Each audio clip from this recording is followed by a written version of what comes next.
This is Jared Ivey, defensive end out of Ole Miss.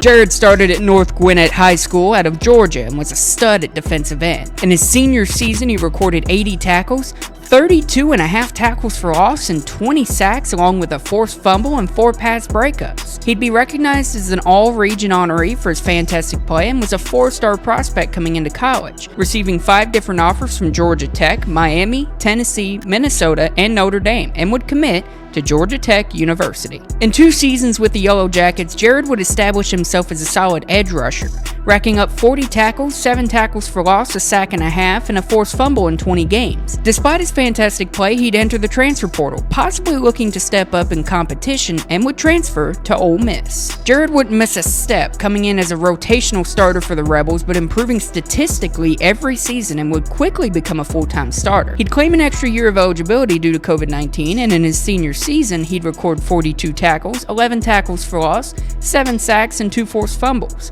After a solid collegiate career, Jared Ivey would enter the 2025 NFL Draft. Before I move on, if you're enjoying the video, make sure to like and subscribe to never miss one of my videos. As you can see by the stats, Jared has been exceptional at causing chaos behind the line of scrimmage. He uses a combination of his strong punch off the snap, length, and leverage control to absolutely dominate tackles, pushing him into the backfield so he can make a play, while also keeping control of the outside if he needs to break off. He's shown a great understanding of his rush angles and shows off strong setup moves to keep tackles guessing, while utilizing his great cross chop move to break past them. He's extremely effective in the run game, with his hand placement and great stack and shed ability allowing him to quickly break off from his engagement to chase down a runner, while his edge setting ability to keep himself in place helps a ton. He's shown a good recognition for blocking assignments, recognizing when certain moves like pulls or squeezes are needed, and his versatility to line up basically anywhere on the line while maintaining his polishness may entice a lot of NFL teams to take a deserved chance on Jared. It can't be understated how good of a pass rusher Jared is, but he tends to get too aggressive when he rushes,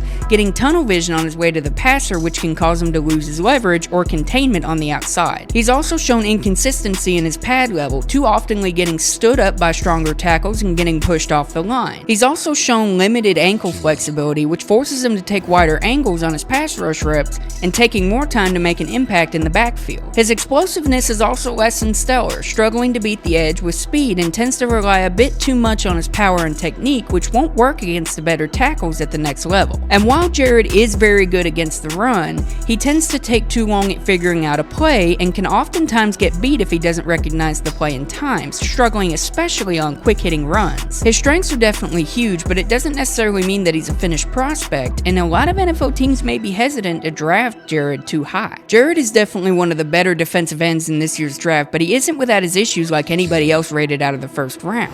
I'm very attracted by his polished technique and pass rush moves, and his run game has shown so much potential it's insane. Even if his weaknesses may scare me a tad bit, his constant improvement in college tells me that he's got the work ethic to get better and better. The tape doesn't lie in both strengths and weaknesses, and with a solid Senior Bowl, he's definitely got the potential to raise his draft stock a lot. But as of right now, I'd say he's a solid 3rd round pick, and I can't rate him any lower than that in good conscience. With the 2025 NFL Combine quickly approaching, Jared could be one of the biggest risers in this year's draft, becoming a potential starter for an NFL team in the near future.